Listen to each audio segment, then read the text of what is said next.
खुदाम से यीशु में एक बार फिर से आप तमाम मेरे मसीह बहनों को सलाम। जेम्स की प्रेज़ द लॉर्ड प्रकाशित वाक्य की हमारी स्टडी में एक बार मैं फिर से आप सभी का स्वागत करता हूं। और मुझे उम्मीद है कि ये जो प्रकाशित वाक्य की स्टडी हम कर रहे हैं, अब तक हमने 26 जो एपिसोड हैं वो कंप्लीट कर लिए हैं। और मुझे ये पूरी उम्मीद है कि आप सब लोग प्रकाशित वाक्य की हमारी स्टडी से बहुत ज़्यादा ब्लेस हो रहे हैं। मैं अपनी पर्सनल बात करूँ, I have been blessed so much till now. जितना हमने इसको स्टडी किया अब तक, इससे बहुत ज्यादा हमने आत्मिक आशीष को पाया है और परमेश्वर के अनुग्रह को देखा है और परमेश्वर की महिमा को देखा है। सो चैप्टर 6 तक अब तक हमने कंप्लीट किया है। जो चैप्टर 6 है वहां तक अब हमने कंप्लीट कर लिया है। लेकिन पिछले एपिसोड में हमने बात करी थी प्रकाशित वाक्य अध्याय 6 की 5वीं और 6ठी मोहर के बारे में। तो आप जानते हैं कि प्रकाशित वाक्य जो चैप्टर 6 है उसके ही हमने 3 पार्ट्स में उसे स्टडी किया है।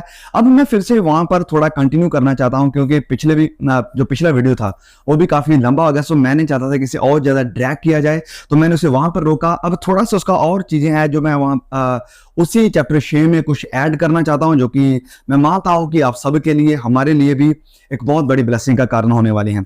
ओके, सो आगे जाने से पहले मेरी आपसे रिक्वेस्ट है कि अगर आपने चैनल को अभी तक सब्सक्राइब नहीं किया हुआ, प्लीज सब्सक्राइब जरूर करें, साथ में बेल आइकॉन को जरूर दबा देना ताकि हर नए वीडियोस का नोटिफिकेशन आप तक जरूर पहुंचे।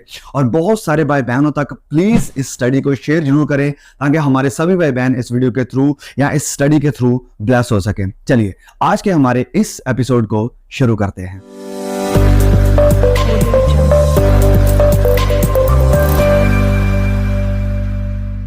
ऑलराइट, सो प्रकाशित वाक्य अध्याय 6 के मैंने कहा कि हम कुछ और चीजें हैं जो सीखने वाले हैं। सो प्रकाशित वाक्य अध्याय 6 के जब हम आखिर में आते हैं, जो कि है 6ठी मोहर, तो 6ठी मोहर में हमने देखा था, पिछले एपिसोड में हमने 2 चीजों के बारे में सीखा था, 5वीं मोहर और 6ठी मोहर। 5वीं मोहर में हमने देखा था कि ट्रबल फॉर द क्रिश्चियंस, और 6ठी मोहर में हमें दिखाई दे रही है trouble for the non Christians. कि 5वीं मोहर में हमें ट्रिबुलेशन, जो क्लेश है, वो दिखाई पड़ रहा है कि मसीहों के ऊपर अत्याचार हो रहा है, मसीह लोगों को वध किया जा रहा है। किस कारण? वचन में लिखा है कि परमेश्वर के वचन के कारण और उनकी गवाही के कारण। गवाही क्या? कि हम मसीह यीशु को मानते हैं, वही हमारा खुदा है, वही हमारा प्रभु है, कैसर हमारा प्रभु नहीं है। दूसरी तरफ 6ठी मोहर जब खुलती है तो यहां पर हमें क्या देखने को मिल रहा है? यहां पर हमें देखने को मिल रहा है कि अंधकार में जो एपोकलिप्टिक इवेंट्स है वो शुरू हो जाते हैं, जैसे कि सूर्य का अंधियारा हो जाना, चांद का अपना प्रकाश न देना, जो तारे हैं वो गिर पड़ेंगे और लोग अपने आप को छिपाएंगे। किससे? उससे वचन में लिखा है कि जो सिंहासन पर बैठा है, और दूसरी बात उस मेमने के क्रोध से। तो यहां पर हमें दिखाई दे रहा है मेमने का क्रोध, यानी परमेश्वर का क्रोध। ऑलराइट, सो ये बातें हो सकता है कि अभी आपके लिए पूरी तरह से क्लियर हो गई हैं, सेटल हो गई हैं, आपके दिमाग में बैठ गई हैं। नो, अब ये जो 6ठी मोहर है, यहां पर मैं इसे एक बार फिर से पढ़ना चाहूंगा और दिखाता हूं कि हम इससे और क्या क्या सीख सकते हैं, जो कि बहुत ही अद्भुत है। नो, पढ़ते हैं यहां पर।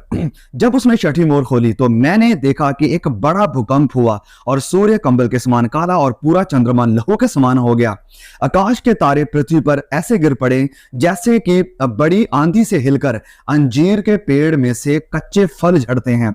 आकाश ऐसा सरक गया जैसा कि पत्र लपेटने से सरक जाता है, और हर एक पहाड़ और टापू और अपने अपने स्थान से टल गया। तब पृथ्वी के राजा, प्रधान, सरदार, धनवान, सामर्थी जो लोग हैं, और हर एक दास और हर एक स्वतंत्र पहाड़ों की खोड़ों में और चट्टानों में जा छिपे, और पहाड़ों और चट्टानों से कहने लगे कि हम पर गिर पड़ो और हमें उसके मुंह से, जो सिंहासन पर बैठा है, और मेमने के प्रकोप से छिपा लो, क्योंकि उनके प्रकोप का भयानक दिन आ पहुंचा है। अब कौन ठहर सकता है? उनके प्रकोप का भयानक दिन आ पहुंचा, अब कौन ठहर सकता है? तो आखिर में सवाल यह खड़ा हो चुका है कि अब कौन ठहरेगा इसके सामने? ये जो क्रोध का दिन आ रहा है, इसके सामने कौन ठहरेगा? अब ये जो क्रोध के दिन की बात हुई है, क्या यहीं पर हुई है? तो जवाब है बिल्कुल ही नहीं। पुराना नियम बहुत सारे भविष्यवक्ताओं के साथ भरा पड़ा है, इस भविष्यवाणी के साथ, जो यहां पर 6ठी मोहर खुलते ही हमें दिखाई दे रही है। जैसे वचन 12 में हमने पढ़ा, 6ठी मोहर खुलते ही क्या हो रहा है? सूर्य अंधकार हो रहा है, सूर्य काला हो जा रहा है, जो चांद है उसकी भी रोशनी जा रही है, तारे जो है वो गिर रहे हैं। तो ये सब कुछ नए नियम का आइडिया नहीं है। मोस्टली हम लोग यही पढ़ते हैं, सोचते हैं कि ओके नए नियम में बताया गया ऐसा होगा, नहीं, पुराने नियम में भी इसका बहुत ज्यादा जिक्र है। तो आज हम इसे फिर से कंप्लीटली देखेंगे और पुराने नियम से भी देखेंगे कि पुराना नियम इस एपोकलिप्टिक इवेंट्स के बारे में या आने वाले समय के बारे में हमें क्या बताता है। नो, जब बात आती है यहां पर, जब हम आखिर में पढ़ा कि उनके प्रकोप का भयानक दिन आ पहुंचा है और अब कौन ठहर सकता है, तो ये जो ग्रेट डे है अब ये भयानक है। ये भयानक कहने के लिए है, क्या मसीह लोगों के लिए भयानक होगा? जो मसीह लोग हैं बिल्कुल भी नहीं, उनके लिए तो ये आशा का दिन है, उम्मीद का दिन है। जब वचन, जब पांचवी मोहर खुलती है, वहां पर देखते हैं कि उनके लहू का बदला लिया जा रहा है, तो ये बिल्कुल भी उनके लिए भयानक का दिन नहीं है। ये भयानक दिन किन के लिए है? जो लोग अनबिलीवर्स हैं, जो लोग प्रभु यीशु को नहीं मानते और जिन लोगों ने प्रभु यीशु के दुल्हन को सताया था, उनके लिए ये दिन भयानक होने वाला है। नो, चलिए पुराने नियम में हम कुछ रेफरेंसेस देखते हैं हमारी क्लैरिटी के लिए और हमें और ज्यादा मजबूत करने के लिए कि ये बातें वाकई सच्चाई है। परमेश्वर ने ऑलरेडी इन सब बातों का जिक्र पहले ही किया था। जब हम पढ़ते हैं यशायाह अध्याय 13 और उसके वचन 6 से लेकर 11 तक को, यशायाह उसके 13 अध्याय, ओके, खोलें मेरे साथ अगर आपके पास अपनी बाइबल है। यशायाह अध्याय 13 को खोलेंगे और वचन पढ़ेंगे 6 से लेकर 11 तक। ये बहुत ही अद्भुत वचन है। सेम चीज जो हमें प्रकाशित वाक्य 6 के 12 में देखने को मिल रही है, वही सेम चीजें हमें यशायाह की किताब में भी देखने को मिल रहा है। सिर्फ यही नहीं, और भी कई रेफरेंसेस हैं, मैं आपके सामने लेकर आऊंगा। लिखा यहाँ पर 6 से, हाय हाय करो क्योंकि यहोवा का दिन समीप है, वह सर्वशक्तिमान की ओर से मानो सत्यानाश करने के लिए आता है। इस कारण सबके हाथ ढीले पड़ेंगे और हर एक मनुष्य का हृदय पिघल जाएगा और वह घबरा जाएंगे। वचन 8 में लिखा है कि वह घबरा जाएंगे। जब हम प्रकाशित वाक्य 6 में पढ़कर आए हैं तो वहां पर क्या लिखा है कि जो धनवान है, जो अमीर है, जो प्रधान है, जो राजा है, जो मंत्री लीडर्स हैं, वो सब उसे देखकर घबरा जाएंगे और अपने आप को छिपाएंगे। वचन 8 यशायाह 13 के 8 में लिखा है कि वह घबरा जाएंगे, उनको पीड़ा और शोक होगा, उनको जच्चा किसी पीड़ाएं उठेंगी। कि जैसे एक जननी, जब एक औरत अपना बच्चे को जन्म देने वाली होती है, तो जैसे उसे पीड़ाएं लगती है, इतनी भयानक पीड़ाएं लगती हैं, वैसे ही भयानक पीड़ाएं उनसे भी लगेगी जब वो मसीह यीशु को आते हुए देखेंगे। नो, ये जो गर्भ के पीड़ाओं का जिक्र है, सिर्फ यही नहीं, हमें देखने को मिलता है मत्ती अध्याय 24 में भी, जब प्रभु यीशु नए नियम की बात करते हैं और पुराने नियम के कई और भी रेफरेंसेस हैं जो इस चीज की बात करते हैं। हम आगे देखने वाले हैं। आगे लिखा है, वह चकित होकर एक दूसरे को ताकेंगे, उनके मुंह जल जाएंगे। जल जाएंगे मतलब वो पूरा डर जाएंगे, उनके मुंह की जो रंगत है, जो कलर है, वो पूरी तरह से टोटली चेंज हो जाएगा। वचन 9, देखो यहोवा का वह दिन रोप और क्रोध और निर्दया के साथ आता है कि वह पृथ्वी को उजाड़ डाले और पापियों को उसमें से नष्ट कर दे। वो जो दिन आएगा परमेश्वर के क्रोध का दिन, वो दिन ऐसा होगा कि जिसमें वो पापियों को नाश करने के लिए आएगा। वचन में लिखा है कि वो क्रोध का है, निर्दयता का है, और ये पृथ्वी को उजाड़ डालने के लिए आएगा। जो जितने भी बुराई है, बुराई को पूरी तरह से वो उजाड़ देगा, खत्म कर देगा, नष्ट कर देगा। वचन 10, सूर्य उदय होते ही अंधेरा हो जाएगा और चंद्रमा अपना प्रकाश ना देगा। यस, सेम वही रेफरेंस जो प्रकाशित वाक्य 6 के वचन 12 में देखने को मिल रहा है, जब छठी मोहर खुल रही है। सेम चीज यहां पर भी है। वचन 11, मैं जगत के लोगों को उनकी बुराई के कारण अपने दुष्टों को उनके अधर्म का दंड दूंगा। मैं दुष्टों को उनका दंड दूंगा। जो लोग विकट हैं उनको दंड देने के लिए वो भयानक दिन आ रहा है। मैं अभिमानियों के अभिमान का नाश करूंगा और उपद्रव करने वालों के घमंड को तोड़ूंगा। अभिमानियों के अभिमान का परमेश्वर कह रहे हैं कि मैं नाश कर दूंगा, और जो उपद्रव करने वाले मैं उनके घमंड को तोड़ दूंगा। अभिमानियों का परमेश्वर विनाश करने के लिए आए। घमंड, तो यहां पर स्पेसिफिकली एक पाप का जिक्र हुआ है और वो पाप है घमंड का पाप। मतलब कि ये घमंड इतना ज्यादा खतरनाक है। ये सिर्फ गैर मसीहों में ही नहीं है कि ओके हम ही सही हैं, हमारा ये हमारा वो परखना नहीं चाहते हैं, सच्चाई को जानना नहीं चाहते हैं, लेकिन ये मसीहों के लिए भी है जो घमंड के साथ भरे पड़े हैं। कई पास्टर्स, कई लीडर, कई हमारे जैसे यूट्यूबर्स और कई गाने वाले, कई बजाने वाले इतना घमंड के साथ भरे पड़े हैं। कुछ लोगों को, मसीहों की मैं बात कर रहा हूं, मैं गैर मसीहों की बात नहीं कर रहा हूं, कुछ नहीं, बहुत सारे मैं मसीह ऐसे देखे हैं जिनको अपने पैसे के ऊपर इतना घमंड है, वो दूसरों को जीरो समझते हैं, दूसरों को तुच्छ समझते हैं कि तुम्हारी तो कोई औकात ही नहीं है, तुम क्या हो रहे, तुम्हें कुछ नहीं पता, तुम्हारे पास कुछ भी नहीं है, हमारे पास पैसा, अपने पैसे का उन्हें घमंड है। कई हमारी बहनें और कई हमारे भाई हैं जिन्हें अपनी खूबसूरती का घमंड है, अपने कपड़ों का घमंड है, हम तो ये पहनते हैं, हम तो ये करते हैं। और कुछ लोगों को अपने ज्ञान का घमंड है, हमें सब कुछ पता है। नहीं, जितने घमंडी हैं परमेश्वर उनका सामना करने के लिए आ रहा है। वचन बिल्कुल ये जो पाप है इसे स्पेसिफिकली सामने लेकर आ रहा है। अंत के दिनों में जब परमेश्वर के क्रोध का दिन आएगा, उस दिन में एक ये पाप उठाकर परमेश्वर इसे स्पेसिफिकली मेंशन कर रहे हैं कि परमेश्वर क्या करेंगे, जो अभिमानी हैं, जो घमंडी हैं, उनके घमंड को नाश करेंगे। और जो उपद्रव करने वाले हैं, जो बुराई करने वाले हैं, विनाश करने वाले हैं, उनके घमंड का सत्यानाश करेंगे, उनके घमंड को विनाश कर देंगे। स्पेसिफिकली ये गुनाह परमेश्वर सामने लेकर आ रहे हैं। चलिए और वचन पढ़ते हैं, यशायाह अध्याय 2 वचन 10, 11 और 12 को। यशायाह अध्याय 2, ओके, सो ध्यान से सुने। ये सारे रेफरेंस मिलते जुलते हैं प्रकाशित वाक्य 6 के साथ है, और 6 नहीं, छठी जो मोहर है उसके साथ है। प्रकाशित वाक्य अध्याय 6 वचन 12 में जो छठी मोहर खोल रही है उसके साथ बिल्कुल मेल जुल खा रहे हैं। सो ऑलरेडी ये चीजें यूहन्ना देख रहा है प्रकाशित वाक्य में, ऑलरेडी परमेश्वर ने इन्हें जाहिर किया है पहले ही, पुराने नियम में ही। अब क्या लिखा है यहां पर यशायाह अध्याय 2 वचन 10 में, यहोवा के भय के कारण और उसके प्रताप के मारे चट्टान में घुस जा और मिट्टी में छिप जा, क्योंकि आदमियों की घमंड भरी आंखें नीची की जाएंगी। फिर से घमंड का जिक्र, वही चट्टानों में छुपने की बात हो रही है, वही मिट्टी में जाने की बात हो रही है। और उसके बाद जो पाप का जिक्र हो रहा है वो कौन सा पाप है? व्यभिचार का नहीं, ऑफ कोर्स वो भी बहुत बड़ा गुनाह है। चोरी का नहीं, ऑफ कोर्स वो भी बड़ा गुनाह है। झूठ बोलने का नहीं, ऑफ कोर्स वो शैतान की टंग है। और भी बहुत सारे गुनाह है, लेकिन उन सबका जिक्र नहीं आ रहा है वहां पर। बार बार एक गुनाह का जिक्र आ रहा है और वो है घमंड। घमंड बड़ा खतरनाक है। घमंड ने ही शैतान को शैतान बनाया, घमंड ने ही। लिखा यहां पर आगे, घमंड भरी आंखें नीची की जाएंगी और मनुष्य का घमंड दूर किया जाएगा। जितना घमंड है सब टूट जाएगा। तुम्हें घमंड था तुम्हारे पैसे के ऊपर, तुम्हारा पैसा तुम्हें नहीं बचाएगा। तुम्हें घमंड था कि तुम्हारे कनेक्शन है बड़े ऊंचे लोगों के साथ, वो भी तुम्हें नहीं बचा सकेंगे, वो तो खुद बचने का रास्ता ढूंढेंगे। तुम्हें घमंड था कि हमारे पास बड़ी प्रॉपर्टी है, हमारे पास बड़ा ये है वो है, वो सब चीजें विनाश होंगी, पिघल जाएंगी, जैसे वचन में लिखा है, पतरस कहता है, और वो चीजें भी तुम्हें नहीं बचा सकेंगे। तुम्हें घमंड था, हाँ मेरे पापा पास्टर हैं, मेरे पापा बड़ी पोजीशन पर हैं, उनका बड़ा नाम है, वो भी तुम्हें नहीं बचा पाएंगे। कोई भी चीज तुम्हें नहीं बचा पाएंगे। और जिन चीजों के ऊपर तुम्हारा घमंड था, मुझे ये आता है, मुझे वो आता है, मुझे ये पता है, मुझे वो पता है, ओके, तो ये सब कुछ वचन में लिखा है, चूर हो जाएगा, नाश हो जाएगा। परमेश्वर का वचन क्लियरली फिर यशायाह अध्याय 2 वचन 10 में कह रहा है कि घमंड को वो दूर कर देगा, घमंड दूर किया जाएगा। वचन आगे, और उस दिन केवल यहोवा ही ऊंचे पर विराजमान होगा। जो ऊंचाई है, लोग समझते हैं परमेश्वर क्या है, छोड़ो से, मैं सबसे बड़ा हूं, मैं ये हूं, मैं वो हूं, ये सब कुछ नीचे हो जाएगा। वचन में लिखा है कि परमेश्वर ही सिर्फ ऊंचे पर विराजमान होगा। सब लोग उसे देखेंगे कि वो ही सब कुछ है, यही सब कुछ है। परमेश्वर अपने आप को जाहिर करेगा कि मैं क्या हूं।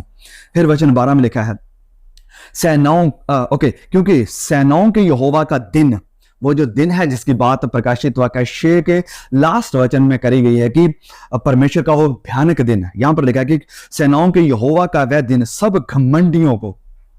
वाह, मैं हैरान हो रहा हूं बार बार इस रेफरेंस को देखकर कि कितना ज्यादा इसकी बात के ऊपर जोर दिया गया है, घमंडियों के ऊपर। ये जितने भी वचन हम तो पढ़ते आ रहे हैं, सब वचन में यही बात आई है, घमंड। फिर से यहां वचन 12 में हम पढ़े हैं, फिर लिखा है, क्योंकि सेनाओं के यहोवा का दिन सब घमंडियों और ऊंची गर्दन वालों पर और उन्नति से फूलने वालों पर आएगा और वह झुकाए जाएंगे। दे विल बी हम्बल्ड, वो नीचे किए जाएंगे। वचन में जैसे लिखा है, घमंडियों का परमेश्वर सामना करेगा। और जब अंतिम दिन की बात हो रही है, एपोकलिप्टिक इवेंट्स की बात हो रही है, जब परमेश्वर अपने सामर्थी दूतों के साथ अपनी कलीसिया को आराम देने के लिए और विनाश करने वालों को दंड देने के लिए आएगा, तो उस वक्त में जो स्पेसिफिक गुनाह उठाएगा परमेश्वर, वो है घमंड। फिर से यहां पर लिखा है कि घमंडियों और ऊंची गर्दन वालों को परमेश्वर झुकाएगा। सब घमंड चूर हो जाएगा, सब कुछ जाता रहेगा। ऑलराइट, एक और वचन यशायाह अध्याय 3 और उसके वचन 10 और 11 में। कंटिन्यू आगे चैप्टर में 10 और 11 यहां पर लिखा है। ओके, तो वो था विनाश या दंड उन लोगों के लिए जो परमेश्वर का भय नहीं मानते हैं, जो घमंड करते हैं, जिन्होंने परमेश्वर के साथ कोई रिलेशन नहीं बनाया, जिन्होंने कहा हमें इसकी जरूरत ही नहीं है, हम काफी हैं, मेरा पैसा काफी है, मैं बड़े बड़े नेताओं को जानता हूं, उस लीडर को जानता हूं, इसको जानता हूं, परमेश्वर की कोई जरूरत नहीं है, दुआ की मुझे कोई जरूरत नहीं है, दुआ करने का क्या फायदा, मैं सब कुछ खुद कर लूंगा। तो उनके लिए परमेश्वर का दंड आएगा, परमेश्वर उन्हें झुकाएगा, उन्हें नीचे करेगा, उनका विनाश करेगा। लेकिन जो हम्बल हैं, जो धर्मी हैं, उनके साथ क्या होगा? यशायाह अध्याय 3 वचन 10 और 11 में देखिए, धर्मियों से कहो कि उनका भला होगा। Wow, there is a hope, there is a hope for the believers. जो धर्मी है, जो परमेश्वर के लहू के द्वारा, मसीह यीशु की कुर्बानी के द्वारा धर्मी ठहरा दिए गए हैं, जिन्होंने मसीह यीशु के उद्धार को, माफी को, साल्वेशन को और धार्मिकता को रिसीव कर लिया है, उनके लिए वचन में लिखा है कि भला होगा। They will be all right, उनके साथ कुछ नहीं होगा। उन्हें क्या करेगा? वचन में लिखा है कि परमेश्वर अपने सामर्थी दूतों को भेजेगा कि वह चारों दिशाओं से उसके चुने हुओं को, जैसे इस भाषा में, पुराने नियम की भाषा में कहूं, कि धर्मियों को इकट्ठा करें, उन्हें इकट्ठा करें। जैसे पिछले वीडियो में हमने बात करी थी, संत पौलुस कहते हैं पहला थिस्सलुनीकियों अध्याय 1 और उसके वचन 4, 5 और 6 में कि जो तुम अब क्लेश सहते हो, तुम्हें हमारे साथ चैन देगा। ओके, इन वर्ड्स को याद रखें, अपने चुने हुओं को इकट्ठा करेगा। मत्ती 24 प्रभु यीशु कहते हैं, संत पौलुस कहते हैं कि वो तुम्हें हमारे साथ चैन देगा। यहां पर यशायाह लिख रहा है कि धर्मियों से कहो कि उनका भला होगा, उनका भला होगा। चुने हुए इकट्ठा हो जाएंगे, पौलुस की लैंग्वेज में उन्हें चैन मिलेगा, यशायाह की लैंग्वेज में उनका भला होगा। धर्मियों का कोई विनाश नहीं होगा जब परमेश्वर का यह भयानक दिन आएगा। ये गुनहगारों को दंड देने के लिए और धर्मियों को चैन देने के लिए आएगा। उन्हें ओके, आगे लिखा है, क्योंकि वे अपने कामों का फल प्राप्त करेंगे, दुष्ट पर हाय उसका बुरा होगा, क्योंकि उसके कामों का फल उसको मिलेगा। धर्मियों का भला होगा, लेकिन दुष्टों पर हाय, उन्हें परमेश्वर उनके गुनाह का फल देंगे। नो ओके, इस विषय में भी कि हम जो नम्र लोग हैं, जिन्होंने परमेश्वर के सामने अपने को झुका दिया, सरेंडर कर दिया, उनका भला होगा। उनके साथ क्या होगा? हम एक वचन पढ़ते हैं, जफन्याह अध्याय 1 वचन 14 और 15। यहोवा का भयानक दिन निकट है। फिर से प्रकाशित वाक्य 6 के आखिर में जब हम वचन 17 को पढ़ते हैं, वहां पर लिखा है, क्योंकि उनके प्रकोप का भयानक दिन आ पहुंचा है। अब कौन ठहर सकता है? वचन जफन्याह 1:14 में लिखा है कि यहोवा का भयानक दिन निकट है, वह बहुत वेग से समीप चला आता है, मतलब बड़ी जल्दी आ रहा है वो। ओके, यहोवा के दिन का शब्द सुन पड़ता है, मतलब सुनाई दे रहा है। वहां वीर दुख के मारे चिल्लाता है, वीर दुख के मारे चिल्लाता है, मतलब जो अपने आप में बड़े बलवान थे, बड़े अमीर तरीन थे, बड़ा नाम था उनका, वो दुख के मारे चिल्लाता है, चिल्लाएंगे कि हमें बचा लो उसके प्रकोप से। आगे वचन 15, वह रोष का दिन होगा, रोष का, दुख का, वह संकट और स्केती का दिन, वह उजाड़ और विनाश का दिन, वह अंधेर और घोर अंधकार का दिन, वह बादल और काली घटा का दिन। वही सेम चीजें जो यशायाह में लिखी गई, सेम चीजें जो रेवलेशन 6:12 में लिखी गई, वही चीजें यहाँ जफन्याह 1 में भी लिखी जा रही हैं कि जब सूर्य अंधेरा हो जाएगा, चांद अपना प्रकाश ना देगा, तारे जमीन पर गिर पड़ेंगे। तो यहाँ पर लिखा है कि काली घटाएं होंगी, काला हो जाएगा सब कुछ, क्योंकि सारी जो रोशनी के सोर्सेज हैं वो जाते रहेंगे, वो खत्म हो जाएंगे। आगे लिखा है काली घटा का दिन होगा। वचन 16 में हम पढ़ेंगे कि यहाँ पर लिखा है कि वह गढ़वाले नगरों और ऊंचे गुम्मटों के विरुद्ध नरसिंगा फूंकने और ललकारने का दिन होगा। तो ये परमेश्वर की महिमा का दिन होगा जब वो दुष्टों का न्याय करेंगे। तो वचन जब आगे 18 में आता है, वहां पर लिखा है कि यहोवा के रोष के दिन में ना तो चांदी से उनका बचाव होगा, हो वाह, ना चांदी से उनका बचाव होगा। जो चांदी, सोना, उनका जायदाद, पैसा, सब कुछ, ये सब चीजें उनका बचाव नहीं करेगी। बैंक अकाउंट, वो सब नहीं बचाएंगे। ना चांदी से उनका बचाव होगा और ना सोने से, क्योंकि उसके जलन की आग से सारी पृथ्वी भस्म हो जाएगी। मतलब कि ये सब कुछ है, जो अकाउंट, बैंक, पैसा, सोना, जायदाद, प्रॉपर्टी, ये सब कुछ भस्म हो जाएगा। आगे वह पृथ्वी के सारे रहने वालों को घबराकर उसका अंत कर डालेगा। घबराकर, जो धरती के लोग हैं वो घबरा जाएंगे, फिर से वही रेफरेंस जो रेवलेशन 6:12 से लेकर 17 तक में देखने को मिल रहा है, जब सब लोग चट्टानों में गिर रहे हैं, जाकर छुप रहे हैं, घबरा गए हैं। आगे अब उम्मीद किन के लिए है? वचन में जैसे लिखा है ना प्रकाशित वाक्य 6 के वचन 17 में, क्योंकि उनके प्रकोप का दिन भयानक दिन आ पहुंचा है, भयानक दिन आ पहुंचा है, कौन ठहर सकेगा? तो कौन ठहर सकेगा? अध्याय 2 और उसके वचन 3 में इसका जवाब बहुत ही खूबसूरत तरीके में देखने को मिलता है। हे पृथ्वी के सब नम्र लोगों, नम्र लोगों, वाह! एक तरफ बार बार जिक्र हुआ घमंडियों का, जैसे हम पढ़कर आए यशायाह की किताब में पढ़कर आए हैं, पीछे और भी जो रेफरेंस हमने देखे, लेकिन जब बात आ रही है बचाने की तो यहां पर लिखा है नम्र लोगों। एक तरफ घमंडी, एक तरफ नम्र। हे पृथ्वी के सब नम्र लोगों, हे यहोवा के नियम के मानने वालों, परमेश्वर के वचनों का पालन करने वालों, अपनी मनमर्जियां ना करने वालों, जैसे परमेश्वर ने तुम्हें कहा वैसा करने वालों।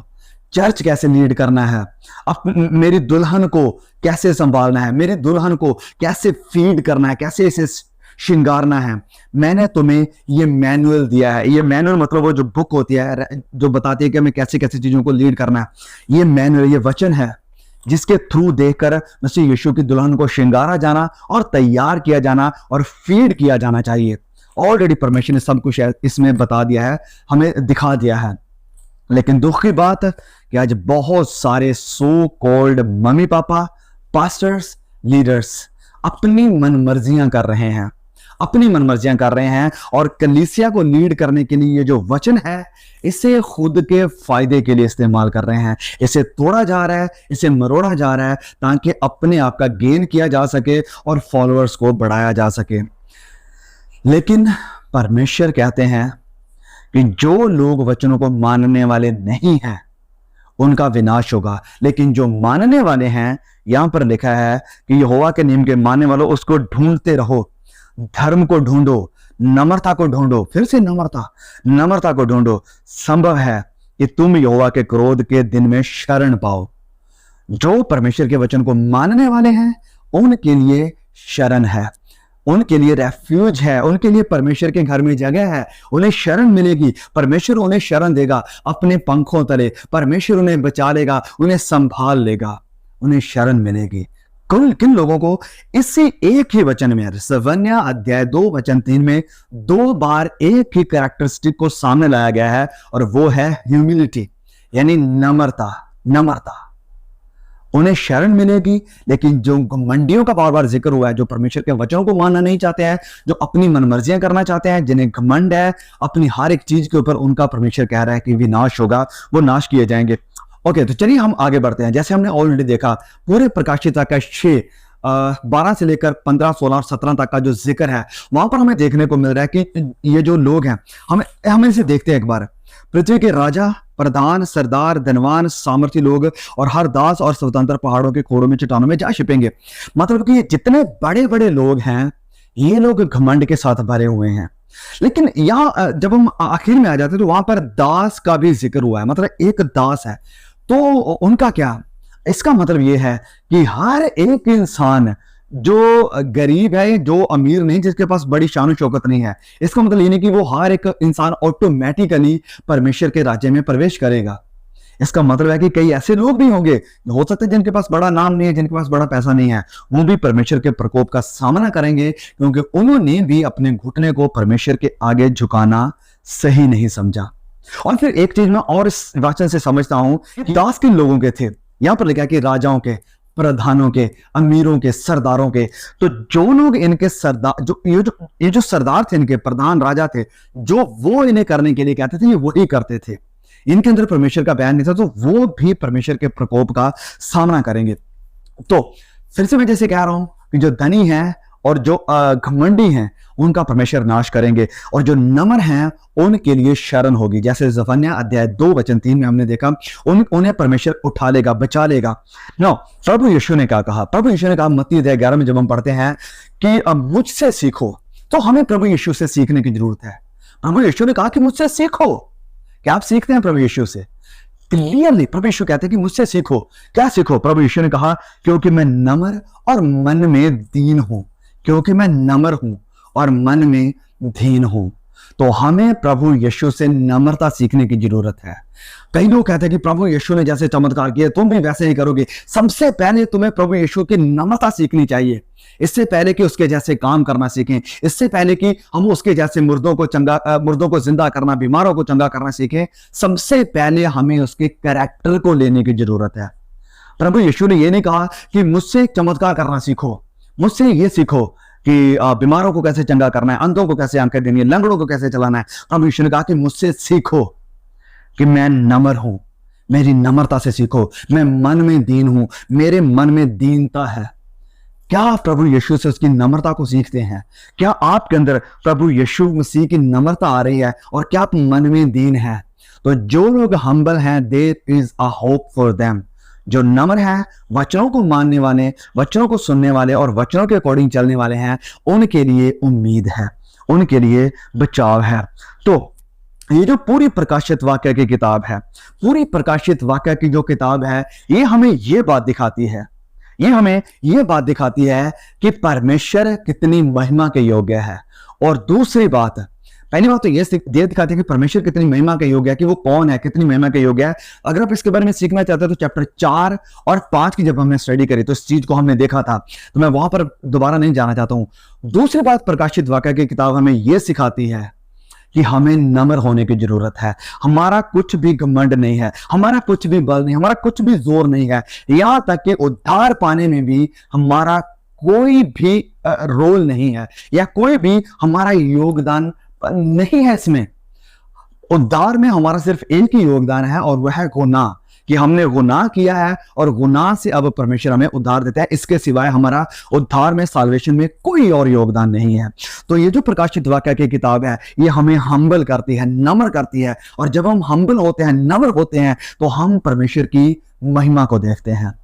जब प्रकाशित वाक्य के इंट्रोडक्टरी वीडियोस हमने बनाए थे, पहले और दूसरे वीडियोस, तीसरे वीडियो, वहां पर हमने एक ही बात को कहा था कि जो नम्र हैं, जो दास हैं, ये प्रकाशित वाक्य की किताब उनके लिए। मैं बार बार इस बात को कहते आ रहा हूं फिर भी कि ये प्रकाशित वाक्य की किताब है। जो नम्र लोग हैं, अपने आप को नीचा करने के लिए, अपने आप को हम्बल करने के लिए तैयार हैं, उन लोगों के लिए है। और उन्हें ही परमेश्वर अपने वचनों का प्रकाशन देंगे।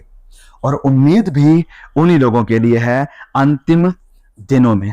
चलिए एक और वचन हम पढ़ते हैं, पहला थेसलोनिकियों अध्याय 5 वचन 1 से लेकर 5 तक को हम देखते हैं। हे भाइयों, इसका प्रयोजन नहीं कि समयों और कालों के विषय में तुम्हारे पास कुछ लिखा जाए।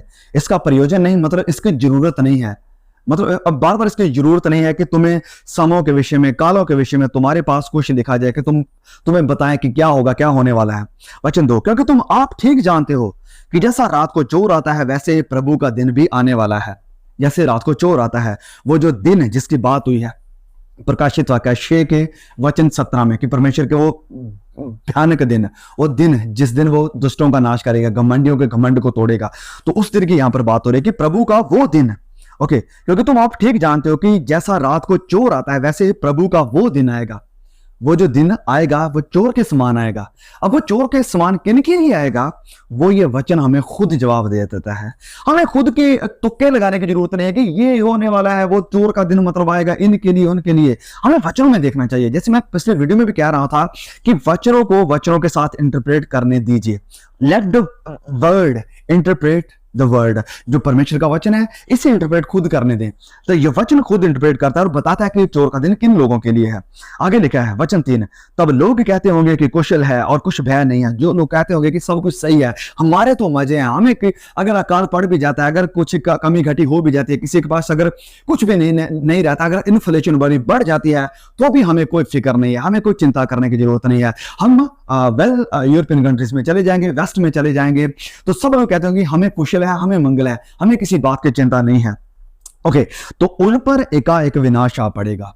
उन पर जो कहते होंगे कि सब कुछ सही है, सब भला चंगा है। फिर जिस प्रकार गर्भवती पर पीड़ा और वह किसी रीति से ना बचेंगे।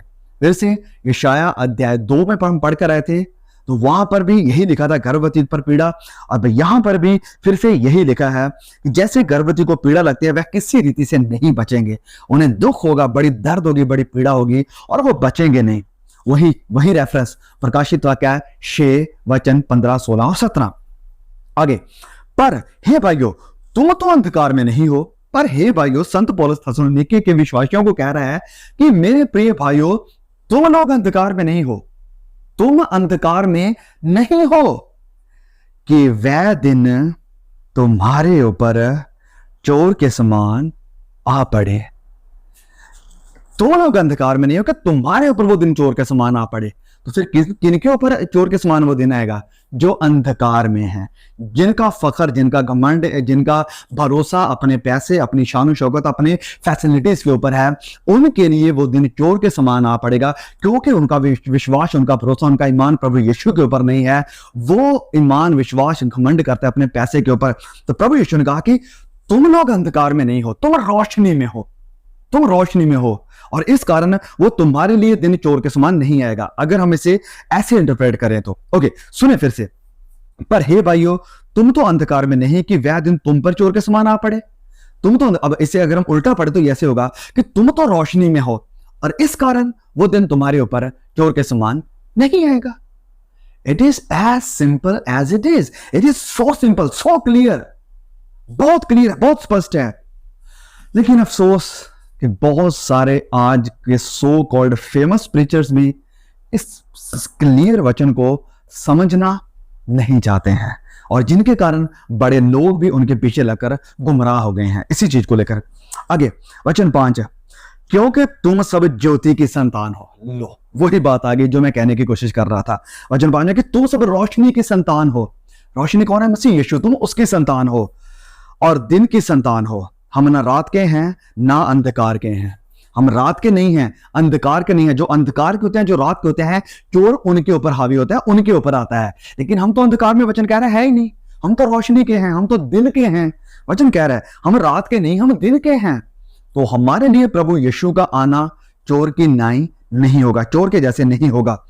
आगे वचन 9 में जब हम पढ़ते हैं, क्योंकि परमेश्वर ने हमें क्रोध के लिए नहीं परंतु इसलिए ठहराया कि हम अपने प्रभु यीशु मसीह के द्वारा उद्धार प्राप्त करें, क्रोध के लिए नहीं।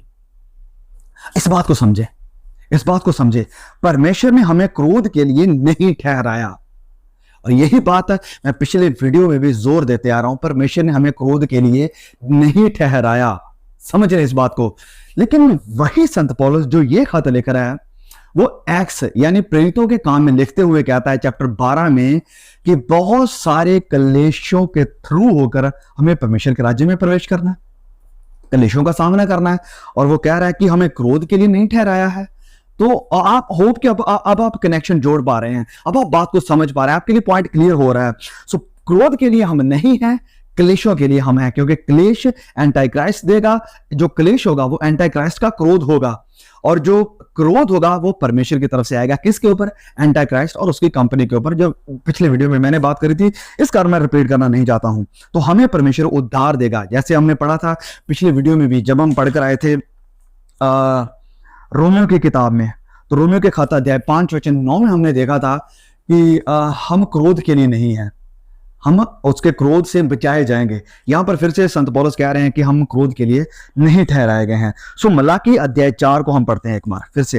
ये सारे रेफरेंस मैं इसलिए आपको पढ़ा रहा हूं ताकि हम इस बात को क्लियरली समझ पाएं, ताकि हमारे लिए कुछ कंफ्यूजन ना रहे कि ओके ये वचन है वो वचन है।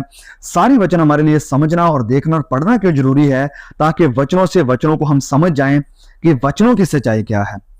ओके, तो फिर से वही भयानक दिन की यहां पर बात हो रही है, वही भयानक दिन। अब मैं मेनली मेरा फोकस है इस दिन के ऊपर, जो आज का मेरे वीडियो का फोकस है वह इस दिन के ऊपर, जो प्रकाशित वाक्य 6 वचन 17 में देखने को मिल रहा है, परमेश्वर के प्रकोप का भयानक दिन। वचन अध्याय 4, मलाकी अध्याय 4 वचन 1 से लेकर पढ़ेंगे। यहां पर क्या लिखा है? क्योंकि देखो, वह धधकते भट्ठे का सा दिन आता है, दिन आता है जब सब अभिमानी और सब दुराचारी लोग अनाज की खूंटी बन जाएंगे। सारे अभिमानी, फिर से घमंडियों का जिक्र आ गया। देखो, अभिमानी और सब दुराचारी लोग अनाज की खूंटी बन जाएंगे, और उस आने वाले दिन में वह ऐसे भस्म हो जाएंगे कि जैसे उनका पता तक ना रहेगा। वो ऐसे भ्रष्ट हो जाएंगे, खत्म हो जाएंगे कि उनका कोई नामो निशान ही नहीं रहेगा। क्लियरली वचन यही कह रहा है, सेनाओं के यहोवा का यही वचन है। वचन 2, परंतु तुम्हारे लिए जो मेरे नाम का भय मानते हो, धर्म का सूर्य उदय होगा।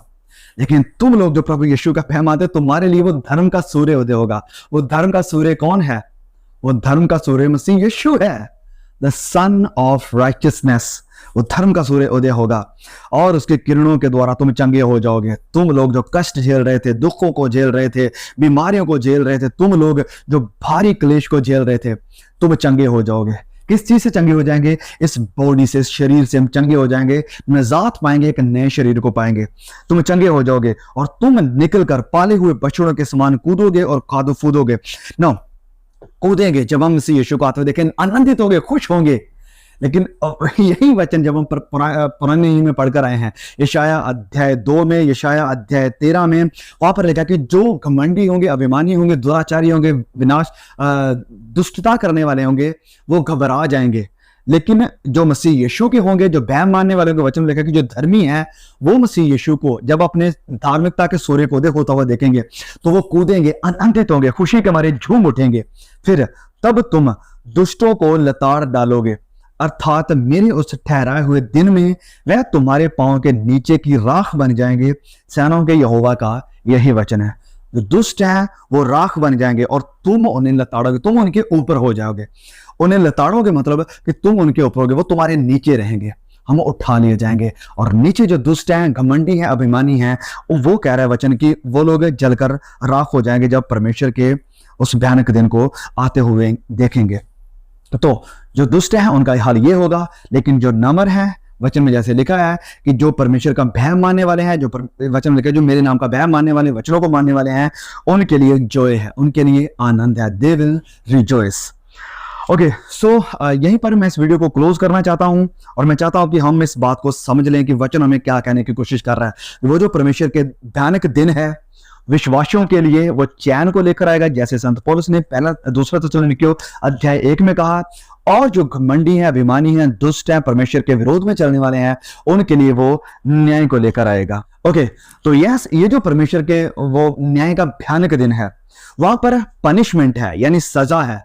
किन लोगों के लिए हम ऑलरेडी जानते हैं। और वहां पर रिन्यूअल और रेस्ट है, आराम है। किन लोगों के लिए हम जानते हैं, नम्र लोगों के लिए। लेकिन जो घमंडी है उनके लिए पनिशमेंट है, उनके लिए सजा है।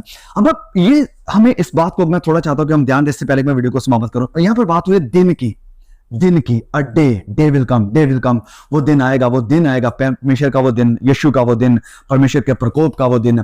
अब ये जो दिन है, इसका जिक्र हमें पुराने नियम में बड़ा देखने को मिला है, नए नियम में भी देखने को मिला है। पतरस इसकी बात करता है, संत पौलुस इसकी बात करता है, संत यूहन्ना प्रकाशित वाक्य में लिखते हुए इसकी बात कर रहा है। ये दिन है क्या? जैसे मैंने कहा कि ये पनिशमेंट का भी दिन है और ये रेस्ट का भी दिन है। रेस्ट यानी चैन, किन लोगों के लिए? विश्वासियों के लिए, नम्र लोगों के लिए। नाउ, अगर आपने हमारे वीडियोस देखे हैं, स्पेसिफिकली योना की प्रोफेसी के बारे में, जो 40 दिन और 40 दिन की उसने प्रोफेसी करी थी निनवे शहर के लिए, अगर आपने हमारे वो वीडियो को देखा है, आप क्लियरली समझ पा रहे हैं कि 40 दिन इक्वल्स 40 साल। कि जो 40 दिन है वो 40 सालों को दिखाते हैं। सो दिनों से सालों की भविष्यवाणी की बात करी थी। फिर अगर आपने होशिया की जो किताब के बारे में हमने स्टडी करी थी, जहां पर मिसाया 2030 के बारे में हमने जिक्र किया था, तो वहां पर भी एक दिन से सालों की भविष्यवाणी हमें दिखाई देती है कि परमेश्वर के लिए एक दिन 1000 दिन के जैसा, 1000 साल के जैसा है। ये जो परमेश्वर के आराम का दिन होगा, यहां पर छठी तुरी है, 7वीं तुरी यहां पर नहीं है। 7वीं तुरी आगे चैप्टर, आगे में 8 चैप्टर में जाकर है, प्रकाशित वाक्य के। तो ये कौन सा दिन है जिसके यहां पर जिक्र हो रहा है? वेल, तो ये है सब्बत का दिन, आराम का दिन। आराम विश्वासियों के लिए, दुष्टों के लिए पनिशमेंट, सजा, जब सब कुछ फिनिश हो जाएगा। सो ये जो पुराने नियम की सब्बत है, परशाई, 7वां दिन, 6 दिन के बाद, वो इसी दिन को दिखाती है। और ये एक दिन नहीं है, एक दिन के बदले 1000 दिन है। 1000 साल जब मसीह यीशु राज्य करने के लिए दुनिया पर उतरेंगे, तो राज्य करने से पहले वो घमंडियों का विनाश करेंगे और जो नम्र हैं उन्हें, जैसे उन्हें वचन में पढ़ा जफन्याह में, कि उन्हें शरण देंगे। कहां पर? जब वो अपनी हुकूमत को 1000 साल के लिए शुरू करेंगे। हमें याद होगा कि प्रभु यीशु ने कहा था कि सब्बत का लॉर्ड प्रभु मैं हूं, I am the Lord of the सब्बत। तो लॉर्ड ऑफ द सब्बत, इसका मतलब क्या है? कि जो 7वां साल है, यानी जो 7000 साल, 1000 का, अब मुझे नहीं पता मैं इस बात को क्लियर कर पा रहा हूं या नहीं। अगर अब वही लोग समझ पाएंगे इस बात को जिन्होंने योना की वीडियो वो देखी है जो हमने बनाई थी, और होशिया की वीडियो देखी है, वही इस बात को समझ पाएंगे कि जो 7वां दिन है वो 7000 साल को दिखाता है। जो 7000 साल होंगे उसे दिखाता है, वो 7वां दिन है। और वो 7वां दिन सब्बत को भी दिखाता है। और वो 7वां दिन 1000 साल है जिसमें प्रभु यीशु राज्य करेंगे, और वो रेस्ट का, आराम का दिन होगा। और उस दिन का वो जो 1000 साल है, जो कि 7000वां साल है, उसका प्रभु, उसका लॉर्ड, उसका राजा, उसका बादशाह कौन होगा? ऑफ कोर्स मसीह यीशु। और प्रभु यीशु ने यहां जब कहा कि सब्बत के दिन का प्रभु मैं हूं, I am the Lord of the सब्बत, तो उसके कहने का मतलब वो रेफरेंट कर रहा था, वो इशारा कर रहा था उस दिन की तरफ जब वो हुकूमत करने के लिए उतरेगा 1000 साल के लिए। जब 1000 साल के लिए वचन में लिखा कि शैतान को बांध दिया जाएगा, तब पूरी रेस्ट होगी, कंप्लीट रेस्ट। वो जो सब्बत की, रेस्ट की, आराम की प्रभु यीशु ने शुरुआत से लेकर बात करी है, वो रेस्ट कंप्लीट होगी प्रभु यीशु के 7वें दिन। और ये जो भयानक दिन जिसकी यहां पर बात हुई है, ये दुष्टों के लिए भयानक है।